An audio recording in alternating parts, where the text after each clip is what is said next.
দেখো সবাই এটা হয়েছে ডালিয়ার পোলাও। কি গো, এটা ডালিয়ার পোলাও খাইতেছ? হ্যাঁ তুমি খাইবা? খাও হ্যাঁ, খাও তো তুমি দেখাইতেছ আমার তো খাওয়ান লইয়া কত কুটা দেও, রাক্ষস টাক্ষস কত কিছু গো। আমার পেটে বেদনা করবো পেটে বেদনা লাগে খাওয়াইছ? হুম,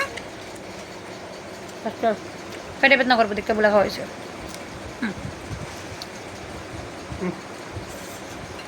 খাইছ না?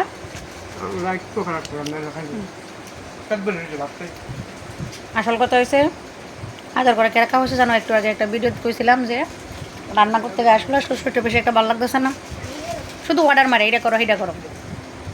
বুঝছিলাম একটা বিয়া করে লেতো, তারপরে যখন কইছি আচ্ছা চিন্তা করে দেখতেছি, এরপর আমি একটু আমার শরীরটা ভালো না, মনটা এমনি খারাপ করে রাখছি, ভাবছো মনটা খারাপ দিয়ে করে রাখছে, ওই ওখানে খাওয়াই দিতে। আর পোলাওটা বানাই দিছে আমার কাকি শাশুড়ি বানায় ডালিয়ার পোলাও সবসময় বানায়।